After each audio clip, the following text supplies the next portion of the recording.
Vivimos en un país en donde la economía no crece. La desigualdad se acrecienta y la pobreza invade casi a todos. Pareciera ser, como lo fraseaba Rolando Cordera, que se ha extraviado esta idea del desarrollo. De eso hablaremos con el maestro Cordera en el Estudio Médico Social. América Latina continúa siendo la región más desigual del planeta. De ahí que la Comisión Económica para América Latina, CEPAL, haya hecho un reiterado llamado a asumir que estamos ante la hora de la igualdad. La CEPAL propone a los gobiernos de América Latina concebir al desarrollo económico como un orden democrático que plasme la voluntad de la mayoría, es decir, una democracia capaz de proporcionar igualdad de oportunidades y derechos para los ciudadanos, donde se pueda acceder a ciertos umbrales de bienestar social, reconocimiento y prestaciones. La igualdad de derechos promueve un sentido de pertenencia que motiva a contribuir al bien común y al progreso económico. Los estados de bienestar más avanzados del mundo muestran precisamente ese complemento entre igualdad, protección social, solidaridad instituida y disposición positiva de todos los miembros de la sociedad. Al respecto, el informe Latinobarómetro 2012 sostiene que tenemos dos realidades en nuestra región. Por un lado, se encuentran quienes acumulan inmensas fortunas y niveles de riqueza inusitados, y por el otro, quienes únicamente tienen la opción de observar cómo son despojados incluso de lo poco que poseen. En México, la desigualdad ha alcanzado niveles muy altos. Según los datos de la Encuesta Nacional de Ingreso y Gasto en los Hogares, ENIC 2012, el grupo de trabajadores con ingresos más altos perciben 27 veces más salario que las personas que ganan el salario mínimo. Asimismo, desde el 2004, el Banco Mundial alertó sobre la trampa de la desigualdad, donde muestran que los superricos perciben hasta 14,000 veces más ingresos que el promedio de la población. Frente a esta realidad, el gran reto que tenemos es reconstruir un Estado capaz de poner límites a la voracidad de los privados y, sobre todo, capaz de generar mecanismos estratégicos en materia de derechos económicos, sociales y culturales, que permita generar mecanismos eficaces para la redistribución justa de la riqueza socialmente generada. Me da mucho gusto recibir nuevamente en el estudio al maestro, al doctor Rolando Cordera, economista de la UNAM, que recientemente, Rolando, presentaste una ponencia en la Cátedra Previch, ponencia que llamaste El desarrollo ayer y hoy. Y en ese sentido, me gustaría que iniciáramos haciendo este recorrido que haces en esta, yo diría, poderosa ponencia que haces en la Cátedra Previch, sobre el devenir del desarrollo desde el siglo pasado hasta el día de hoy. Déjame usar una frase que usaste casi al principio. En algún momento el desarrollo se extravió y eso nos lleva a esta situación que vivimos hoy. ¿Cómo podríamos hacer este recorrido del desarrollo que cuando CEPAL propone con los grandes maestros, Previch, Hurtado, Cardoso, una idea del desarrollo que de alguna manera, en alguna parte, se quedó? Haznos este recuento. Bueno, gracias por la invitación, Mario Luis, a esta conversación contigo. Pienso que el recorrido puede hacerse a grandes trancos para no abusar del tiempo. Originalmente se pensaba más que en el desarrollo, en el progreso, asociado a las ideas de la Ilustración. Pero a partir del siglo XIX, de mediados del siglo XIX, ocurre en la sociedad moderna en formación pues un gran salto, una especie de gran erupción, que solemos simplificar con el nombre de Revolución Industrial, que crea, yo pienso, las bases para que este fenómeno que hoy llamamos desarrollo se convierta en un fenómeno primordial de la evolución de la sociedad moderna capitalista, porque crea las condiciones, esta revolución industrial, de su propia corrección desde el punto de vista social. Se pone en el centro la tecnología y la innovación tecnológica que aumenta la productividad de los trabajadores, del trabajo en general. Y los trabajadores toman conciencia de ellos mismos como tales, es decir, como grupo social o clase social distinta, diferenciada de sus antecesores allá en el campo, en el campesinado, el peonaje o la servidumbre, y comienzan a reclamar un lugar en el nuevo espacio que ha creado este brote extraordinario, realmente revolucionario, que identificamos como revolución industrial. Entonces, tecnología, reclamo social, organización de los trabajadores, sienta las bases para un proceso que combina el crecimiento económico basado en la tecnología y en la inversión, y progreso social basado en la redistribución que permite un excedente cada vez mayor gracias al crecimiento. Bueno, en principio ese es el desarrollo. Y las ideas del desarrollo que después hacen síntesis en la CEPAL, ¿dónde realmente marcas el punto, digamos, de incidencia, de agrupar un pensamiento que hacía una propuesta de desarrollo y que de alguna manera, como tú titulas tu ponencia, da una idea de una utopía, de algo a alcanzar y que de alguna manera tuvo una gran influencia? Tú de hecho señalas que has sido un lector, un estudioso de ese pensamiento, yo diría un constructor de ese pensamiento en nuestro país. ¿Dónde marca ese proceso de una influencia que parece que nos acompañó, según lo que yo leía, durante gran parte del siglo XX, pero en algún momento perdió su influencia? Bueno, es ya el fenómeno como tal, asumido como, no solo como fenómeno que está fuera de uno, sino como proyecto que pueden hacer suyo las sociedades enteras a través de sus estados. Esto es un fenómeno del siglo XX. Nosotros siempre decimos que los antecedentes están en el padre fundador, en Adam Smith. El libro se llamaba Una investigación sobre la naturaleza y causa de la riqueza de las naciones. Uno puede decir, bueno, ahí está, ¿no? Sí, el fundamento. El fundamento de esta preocupación intelectual, pero también política, cultural, por lo que luego llamamos el desarrollo. Pero formalmente hablando, el fenómeno se nos presenta como un fenómeno que reclama centralidad al calor de la crisis de los años 30 en Europa y los Estados Unidos, que les muestra a sociedades, poblaciones enteras, las maldades, los vicios de una división internacional del trabajo que se suponía les daría a todos acceso a los beneficios del progreso de que gozaban el núcleo central del sistema internacional, pero que con la crisis se queda claro que no hay ninguna garantía. Y ahí se comienzan a plantear grupos políticos, intelectuales, sobre todo en América Latina, pero no solo. Si vamos un poco, digamos, a la historia de India, ahí encontraremos, por un lado, a Gandhi, pero también a quienes lo arropaban, y Nehru en particular, están pensando en una combinación de progreso técnico, que quiere decir en cristiano, ¿no? Sí. Crecimiento económico, con cambio social, con modificación de estructuras de dominación y de relación internacional y de división del trabajo en los países, con un cambio en el conjunto de la sociedad. Y eso lo plantea con particular brillantez y capacidad de síntesis, primero Prebisch, en el epígrafe que acompaña mi conferencia, creo que está planteado. Sí, con mucha claridad dice, los males que aquejan a la economía latinoamericana no responden a factores circunstanciales o transitorios.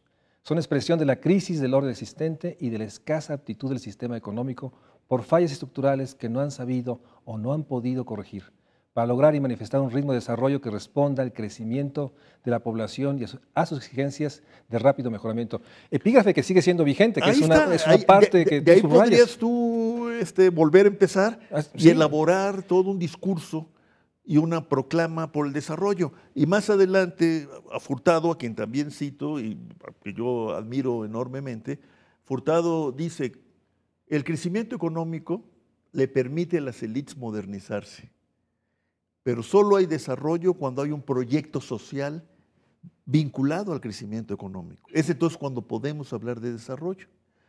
Y más adelante, el propio Stiglitz, Premio Nobel de Economía, ha insistido. El desarrollo es cambio social, dice Stiglitz, y pedagogía democrática. Y antes que él, la CEPAL había planteado, primero, al calor todavía de la famosa década perdida, de la infausta década perdida de los 80s y principios de los 90s, hay que plantearnos un proyecto de transformación productiva con equidad. Y poco tiempo después, en 2000, 2001, la CEPAL propone equidad, desarrollo y ciudadanía. Un desafío enorme, como planteas. Exacto. Y luego, recientemente, en 3 entregas, la CEPAL dice, debemos convertir a la crisis, en la hora de la igualdad. Y luego dice, hay que hacer un cambio estructural para la igualdad. Y tercero, hay que llevar a cabo pactos sociales para la igualdad. Bueno, ahí tienes trazado toda una especie de gran saga intelectual de búsqueda cultural, no alejado de nuestros bárbaras technicalities de la economía o de la economía política. Entonces hay un intento de integración y síntesis, que no es nada más producto de la voluntad, sino de la observación y del estudio, como creo lo ilustra muy bien Prebisch en la frase inicial que leíste, ¿no? Así es. Vamos a un corte, estamos hablando con Rolando Cordera, que han hecho una síntesis sobre la idea del desarrollo, sobre el planteamiento de que hay una utopía a construir y que, de acuerdo con lo que escribió recientemente, en algún momento hubo un extravío de este desarrollo que requiere, sin duda, ser recuperado y que de alguna manera nos sintetiza. Está en estas grandes líneas de un proyecto social, un pacto político que permita articular, pero eso, como él lo ha subrayado también, requiere un mayor Estado, un mejor Estado, un Estado más capaz. De eso lo haremos regresando del corte.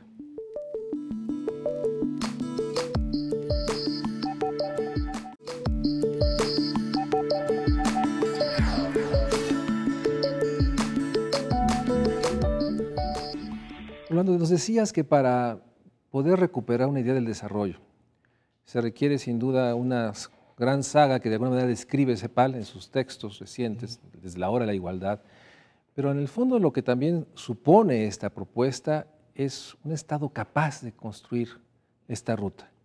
En ese sentido, ¿cuál es tu apreciación en este desarrollo histórico del Estado, que ahora con la crisis parece ser que se reivindica a un Estado que logre salvar el sistema financiero, pero pareciera ser que no llega a ser ese Estado capaz de articular este proceso de acuerdos, pactos y de una nueva idea de desarrollo? ¿Cómo podrías describirnos este proceso? ¿Cuál es el devenir de estos 30 años, de los 80 ahorita, para que nos expliques bien tu visión en términos, si sigue siendo una utopía realizable o hay condiciones tan grandes que nos quedamos en este recuento de ideas? ¿Cómo podrías tú explicarnos esta realidad de una propuesta que todavía parece que presupone actores fundamentales que no están todavía con las capacidades o condiciones? ¿Cómo lo describirías? Yo creo que todos los estados, latinoamericanos en particular, han vivido sus propias historias, que son fruto de su idiosincrasia, de la manera en que se constituyeron y se fueron modificando a lo largo del tiempo, pero al mismo tiempo han recogido una generalidad que podríamos dividir en dos planos contradictorios. La generalidad tiene que ver, en primer lugar, y esa atraviesa los momentos políticos, con la necesidad del Estado para articular a las fuerzas sociales, para darle duración a las jerarquías, para hacer posible una división del trabajo y una distribución de los frutos de ese trabajo que le den estabilidad a las comunidades, a las sociedades, etc. Eso, por más fantasías, digamos, libertarias que estén poblando la imaginación posmoderna de América Latina y del mundo, sigue siendo vigente y muy poderoso. Pero el otro lado de esta generalidad, como yo le llamo, a lo mejor impropiamente, es la de un Estado desarrollista. Es decir, un Estado comprometido con el impulso a la innovación, al desarrollo técnico, pero también a la redistribución, como vía principal, combinados, para la incorporación de las capas que el mismo cambio técnico excluye, de la participación en el mercado, de la participación en el consumo, de la participación en el bienestar que pueda generar el proceso económico y social. Entonces, estos estados siempre están en tensión, porque de la generalidad 1, sí, el Estado es necesario, a la generalidad 2 median los intereses de grupo, de clase, las visiones, las ideologías. ¿Qué nos pasó en América Latina? De diferentes maneras, y esto es muy importante, porque nuestras peculiaridades hay que resaltarlas, ¿no? Nosotros los mexicanos venimos de un Estado que surge al calor de una revolución social y popular. Otros estados no surgen de eso, sino de choques entre élites que se alían o no con fuerzas populares reclamantes de inclusión, etc. O sea, son diferentes historias.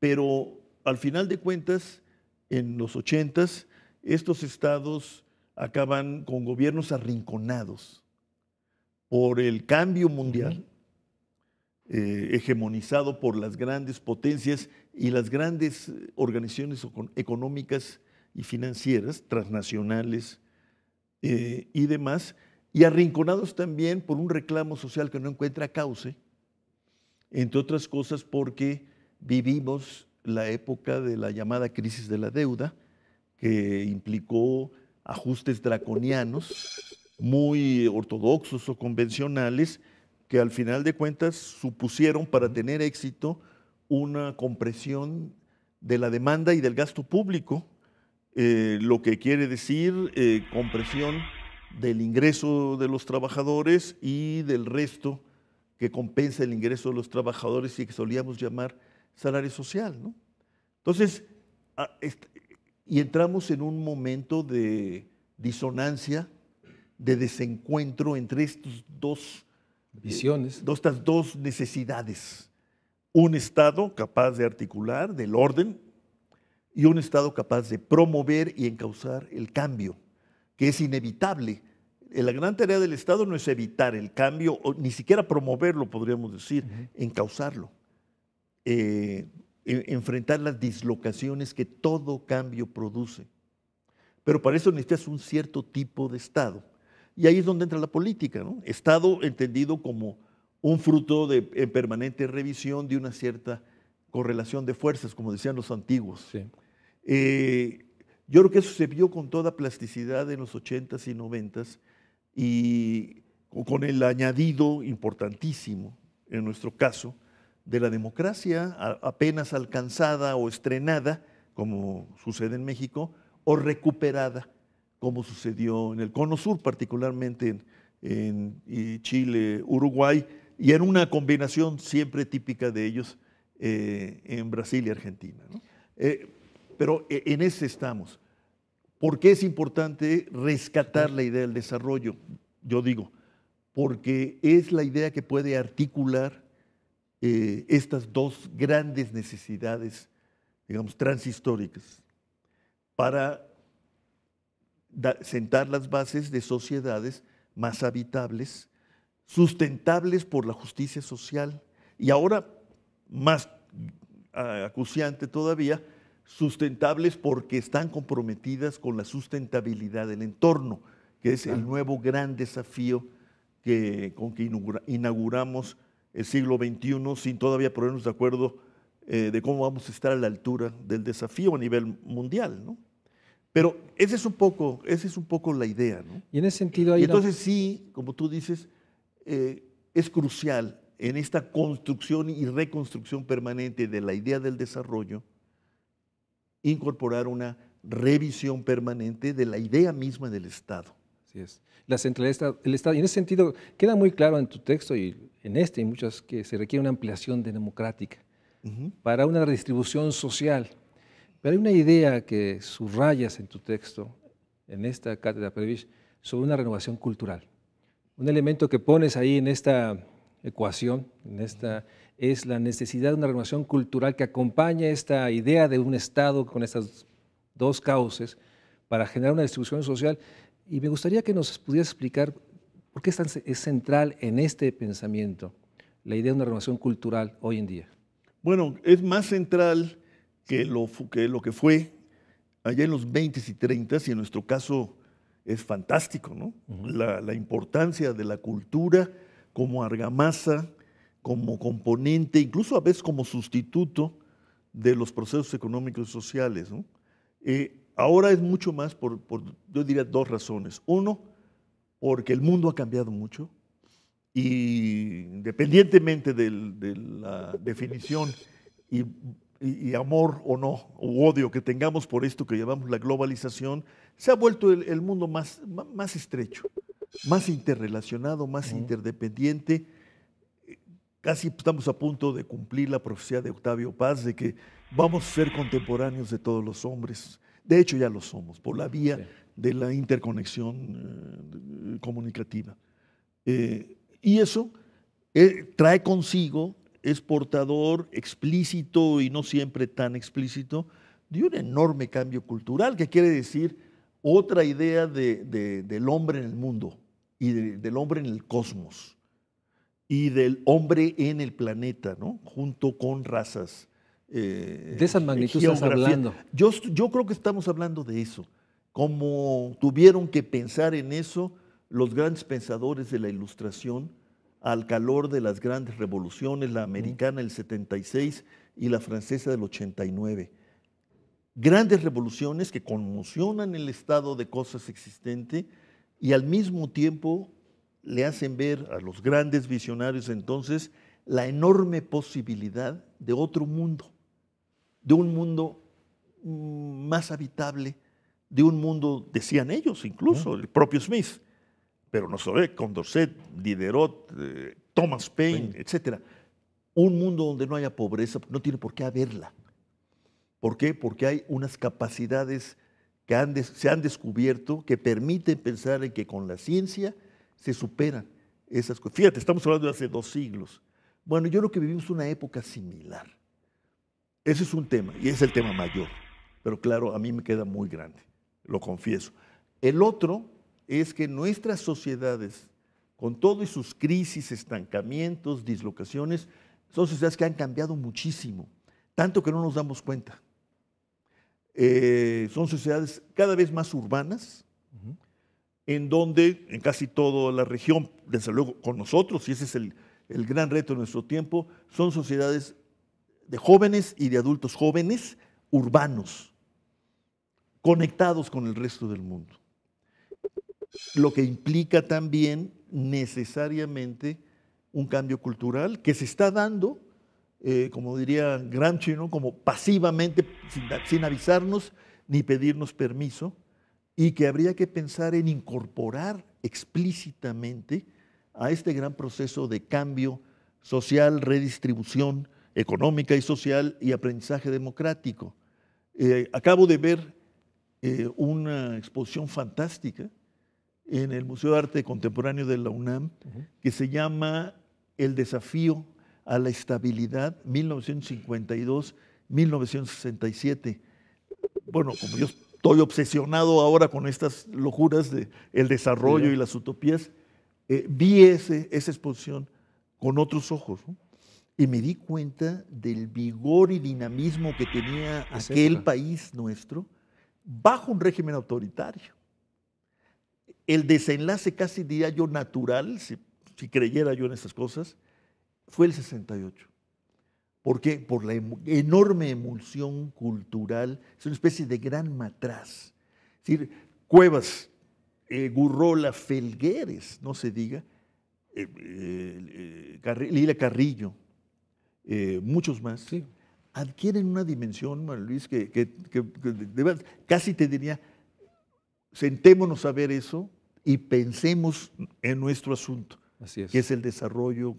En ese tipo de dimensión estoy pensando cuando hablo Cuando de la invocas que es cultura. fundamental. Vamos a un corte, estamos hablando con Rolando Cordera, quien acaba de presentar una ponencia poderosa que sin duda nos hace una síntesis de una idea de desarrollo que hay que recuperar, pero sobre todo subraya elementos, yo diría, esenciales para pensar y recuperar esta realidad de desafiar esta inercia.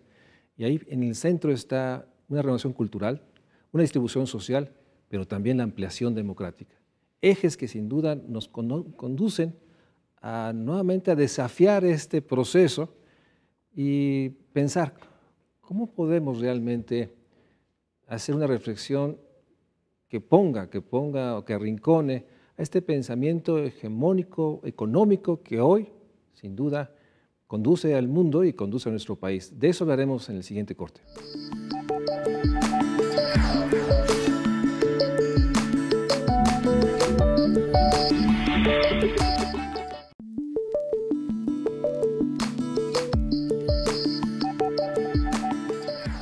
Pero Orlando, una frase inicial de un desarrollo extraviado coincide con una frase también que pones ahí de una economía avergonzada que de pronto se da cuenta que no logra construir ni siquiera la promesa de un crecimiento en democracia, en mercado.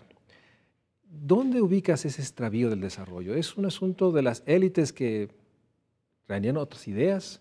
¿Es un proceso de que fuimos incapaces quienes hemos estudiado, pensado otras ideas del desarrollo de poder llevarlas al Estado? Este extravío del desarrollo, ¿dónde lo ubicas tú en términos de la economía política? O sea, porque esto implicaría pasos a seguir hacia adelante, de cómo recuperarlo y realmente arrinconar una economía que, como nos señalas, se asume hegemónica, pero de facto lo es hegemónica. Bueno, mira, lo de extravío del desarrollo viene del título de un libro viejo.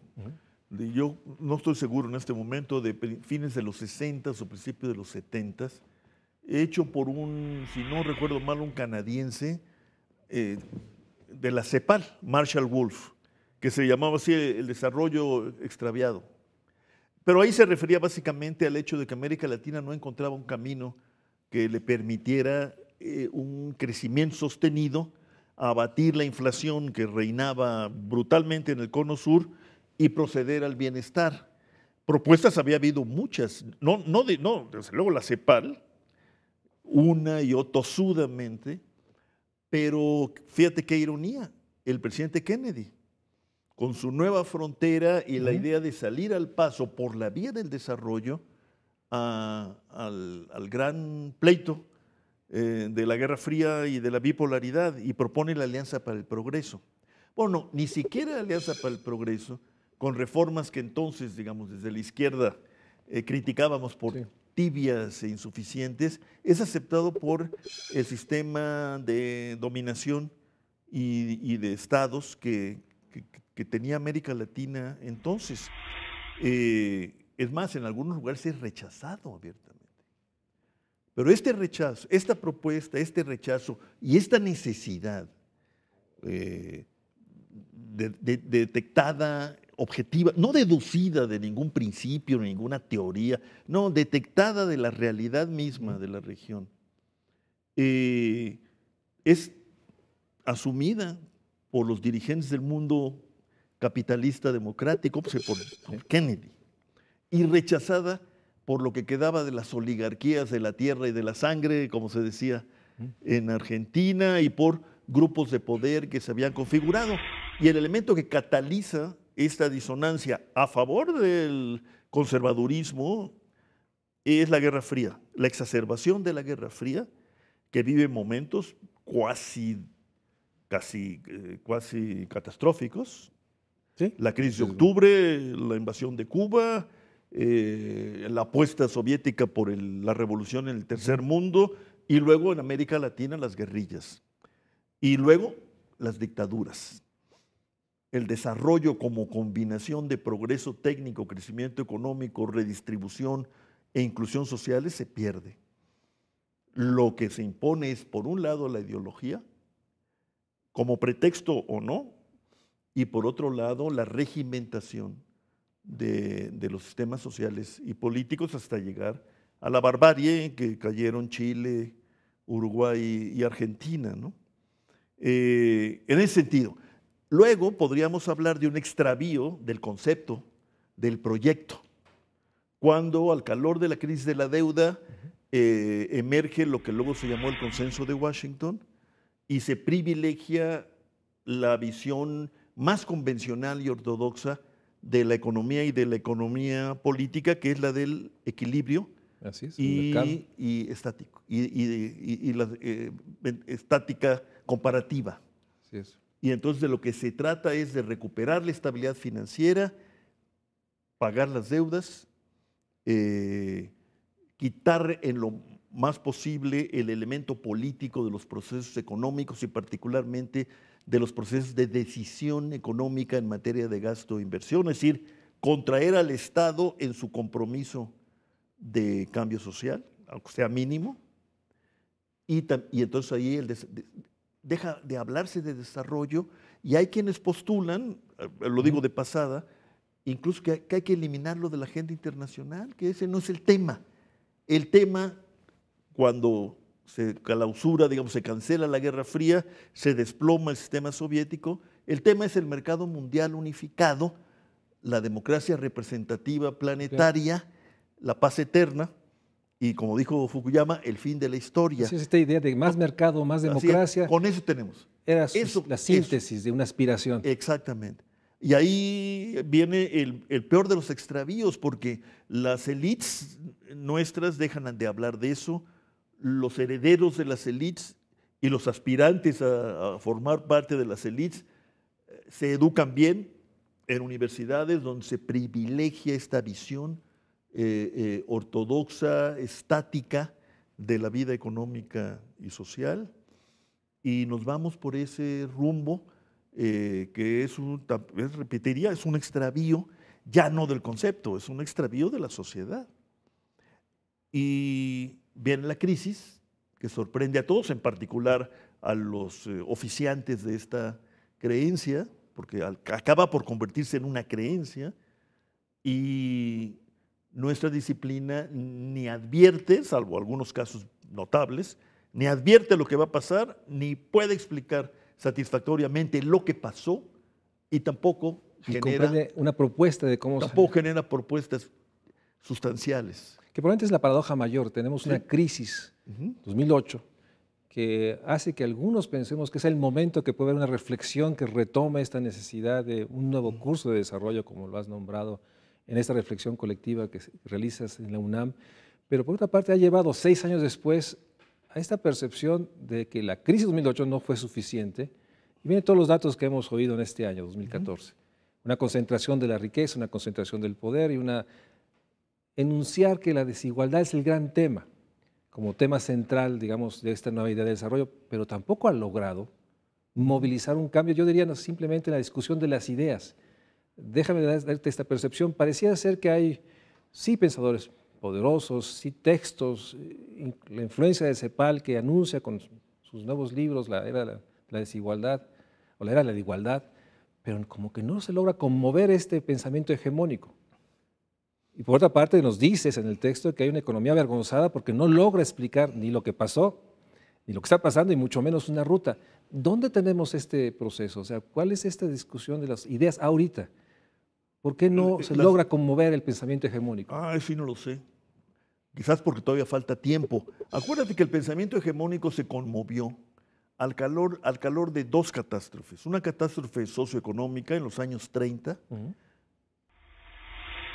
a la que acompaña un desastre político, una tragedia política con el ascenso del nazifascismo y la afirmación de la dictadura totalitaria de Stalin, y la Segunda Guerra Mundial. Eso conmueve todo. Sí. Además, el fin de la Segunda Guerra Mundial es el anuncio de la capacidad de autodestrucción de la especie, nada menos. Eso no había pasado nunca. El inicio de la globalización. Incluso el inicio de la globalización. Bueno, nosotros ni queremos Tercera Guerra Mundial, y los que han pensado en eso saben que una tercera guerra no tendría los efectos, entre comillas, positivos Virtuosos. virtuosos que tuvo la segunda, de incorporar a las masas proletarias desempleadas a procesos terribles, pero al mismo tiempo transformadores. Eso no lo tenemos. Y tampoco tenemos el derrumbe de los sistemas políticos. Entonces vivimos una especie de larga pasividad, que sin embargo no es ajena a una toma de conciencia como la que tú has mencionado. El fenómeno de masas de un libro de 500, 600 páginas de un economista, además escrito por un economista, muy bien escrito, pero para economistas, el de Piketty, pues es un fenómeno que tiene que ver con esta toma de conciencia de grandes números de la sociedad, que está mucho más educada que lo que estaba la sociedad de los 30. Digamos, el acceso a la educación superior en Estados Unidos es de masas, y ahora en Europa también. Bueno, esos son los que en principio toman conciencia, pero no pueden con esta pasividad instalada y basada pues, en muchas estrategias de contención, ¿no? Y de manipulación y de control de las sociedades, desde el manejo del miedo, el manejo del apocalipsis, ¿no? Y la sensación de la gente común y corriente, los trabajadores, de que pueden volverse desamparados de un momento a otro, por razones que no entienden o que están muy lejanas. ¿Por qué pierde alguien su empleo en Michigan? Porque en una provincia de China pusieron una fábrica alternativa, porque los chinos son más disciplinados y más baratos. Y el trabajador de Michigan o de Indiana o de Detroit o el trabajador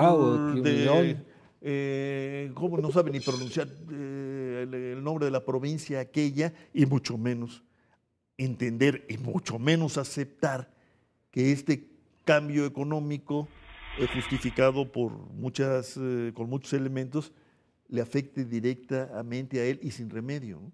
Entonces, estamos viviendo eso y no sabemos realmente cuándo va a terminar. Nunca habíamos hablado tanto de desigualdad y pobreza y quizás nunca habíamos hecho tampoco colectivamente hablando, ¿no? Eso es una paradoja, pero sin embargo... una paradoja, es la famosa, eso dice Rosan Bayón. Así es. En su libro de la Sociedad de los Iguales, es la paradoja de Bossuet, ¿no? Así es. Un teólogo. Así es, en esta realidad, de esta paradoja de que nunca había tanta conciencia que el gran reto es enfrentar esta inequidad y volver a una era de la equidad, porque es condición para el crecimiento, es condición para el desarrollo, es condición para la democracia, pero por otra parte hay estas, déjame decirlo, dual percepción, un letargo que parece que se prolonga, parecía ser que todavía no llegamos a un punto de inflexión, pero por otra parte tenemos la poderosa presencia de ideas del pensamiento de la CEPAL, su misma cátedra Prebisch, en la cual nuevamente subraya la enorme necesidad de poner en el centro de la discusión desigualdad y democracia, para poder entrar a la realidad de la economía política, o sea, cómo logramos este pacto social, este nuevo pacto social que nos permita pues, transformar este crecimiento lento que no genera más que mayor pobreza o inequidad y que está muy lejos del desarrollo. De eso quisiera que nos hablaras en el siguiente corte. Vamos a hacer un corte y regresamos al Estudio México Social para hablar con el doctor Rolando Cordera, quien acaba de anunciar la cátedra Prebisch, que sin duda es un recuento de las ideas, pero también un recuento de la enorme importancia de poner la utopía en el centro para pensar las próximas décadas, los próximos lustros, los próximos años. Vamos a un corte.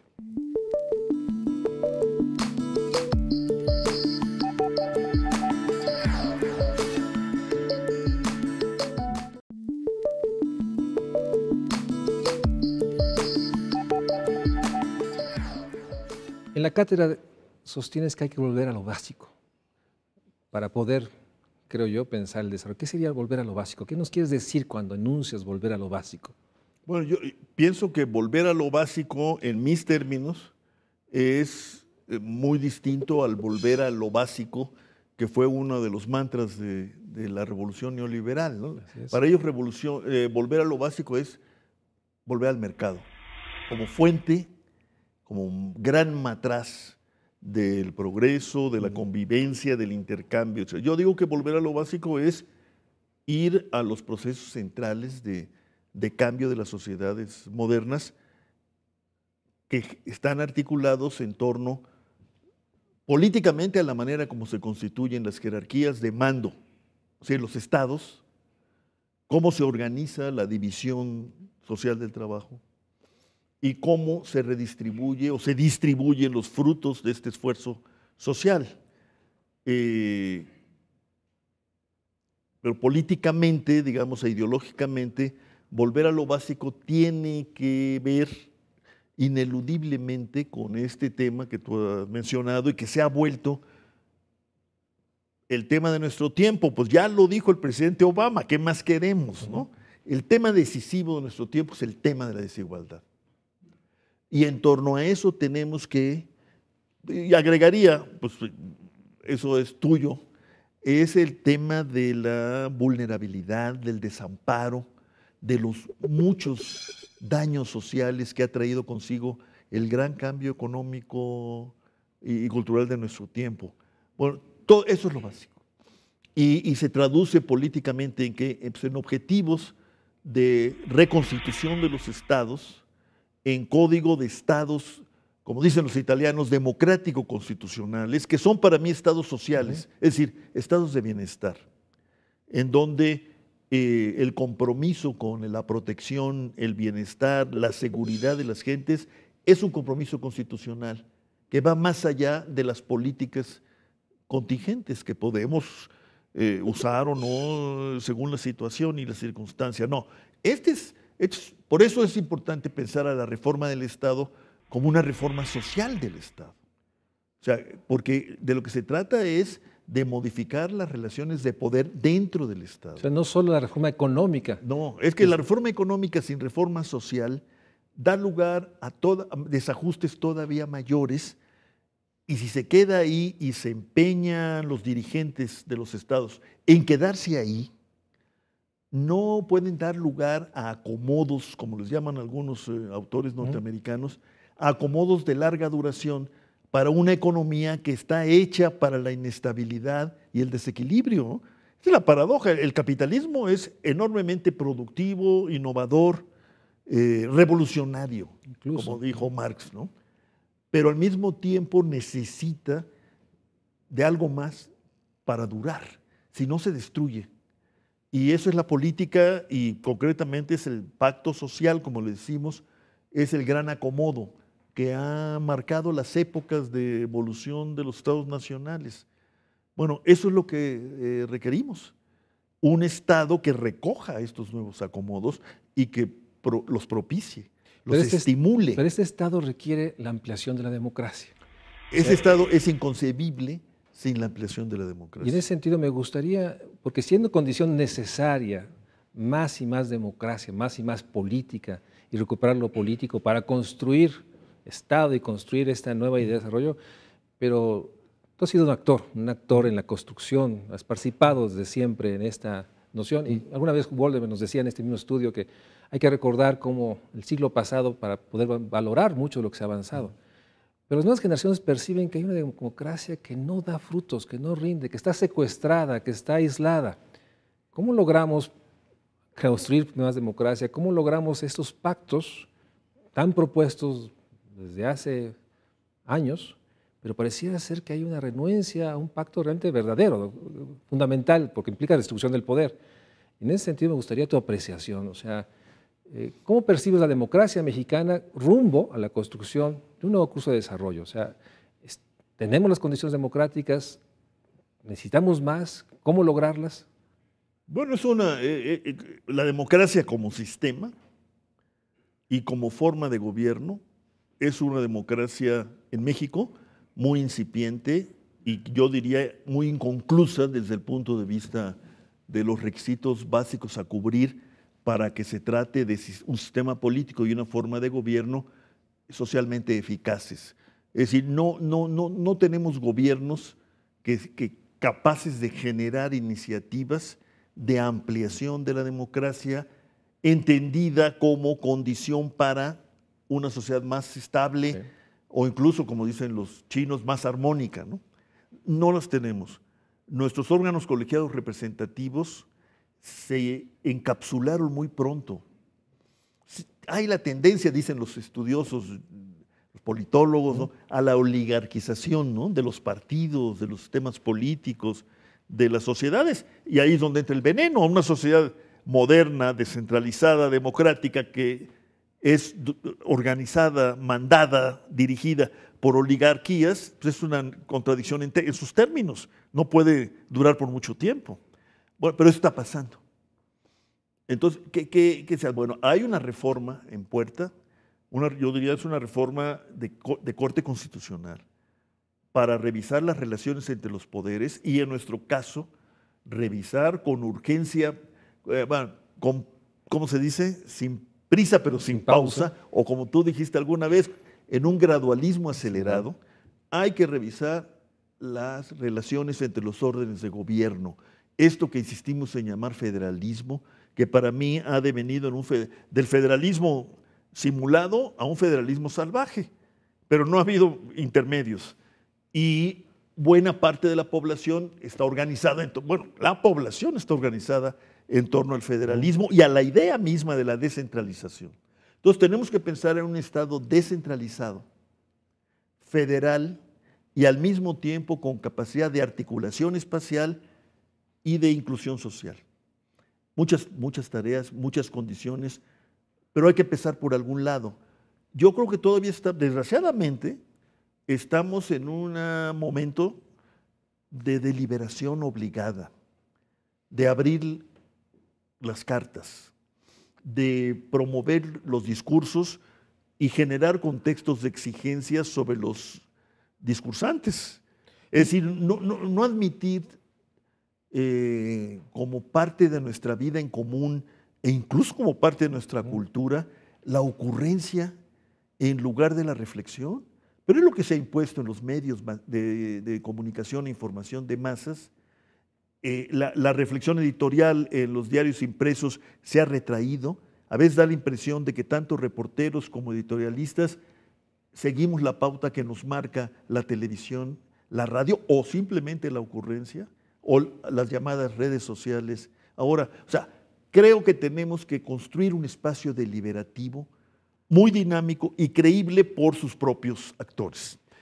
Hasta la fecha es muy difícil. Yo he encontrado signos alentadores, por ejemplo, en las universidades de los estados, donde se logran auditorios muy interesantes. Si hay una reflexión, digamos, crítica. Hay una reflexión crítica e interlocuciones muy estimulantes que han dejado de lado, en muchos casos, no quiero ser tan optimista, pero han dejado de lado la estridencia que era característica de los auditorios juveniles de nuestro tiempo y del tiempo que nos siguió.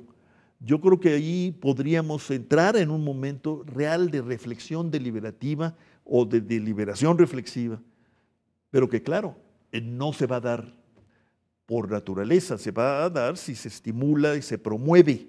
Ahí las universidades, en general, los centros de educación superior, yo creo que tienen una gran responsabilidad, y los medios masivos, otra, de entender la importancia de los procesos, de no magnificarlos y mucho menos estigmatizarlos. Eso es parte de la formación de ciudadanía. Pero nosotros nos encontramos, Mario Luis, en el siglo XXI con la triste evidencia de que no sabemos discutir, de que las asambleas no se organizan en torno a ponencias y contraponencias con argumentos en pro y en contra. Un diálogo sordo. Un diálogo de sordos y sordo. Desafortunadamente esto hace eco, esto hace eco de lo que pasa en el Congreso. Y en el Congreso se hace eco de esto que ocurre en la sociedad. Y eso sí es preocupante. Tú no puedes tener una democracia sin deliberación y una democracia representativa sin deliberación en los órganos colegiados representativos que están pensados para eso, para que la sociedad delibere en comunicación, obviamente, con sus representantes. El lamentable caso de la aprobación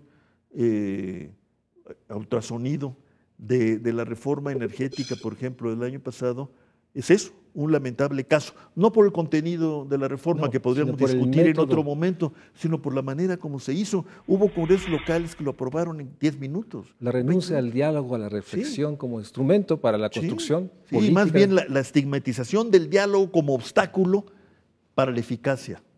Un pragmatismo que genera un gran daño. Más respeto para los pragmatistas, diría yo. En primer término, el pragmatismo no es Estas prisas el y estas- facilismo y el oportunismo, ¿no? en el que ha caído el intercambio democrático en México. Yo creo que ese sí no sé si es el punto de partida para reconstruir y recrear nuestra idea y nuestra utopía del desarrollo, pero es una condición necesaria inevadible. O tenemos una sociedad organizada para deliberar, o no vamos a avanzar en una idea que, sea cual fuere la que resulte, es una idea de transformación social, que consecuentemente es una idea de desequilibrios, ¿no? Los desequilibrios tienen sentido cuando se encausan, Claro. si no, son Para destructivos. desafiar el equilibrio. Lamentablemente se termina el programa. Yo le agradezco muchísimo nuevamente a Rolando Cordera que haya venido a exponer no solo las ideas que están en su reciente ponencia, la Cátedra Prebrich, sino esta enorme necesidad de recuperar el diálogo, la capacidad, yo diría, de dudar y de poder poner en tensión esta estabilidad, esta inercia que por una parte todos sentimos que no está generando la transformación social, la distribución de lo social, que no está generando ampliación democrática y mucho menos renovación cultural, condiciones que Rolando Cordera ha puesto en el centro para pensar un nuevo curso de desarrollo que nuevamente necesita para eso un elemento fundamental, esencial, recuperar la deliberación, el diálogo, como lo ha anunciado hoy aquí en el Estudio México Social el doctor Rolando Cordera. Muchas gracias, Rolando, por Gracias estar a con ti, nosotros. María Luis. Fue un Gracias a gusto. ustedes.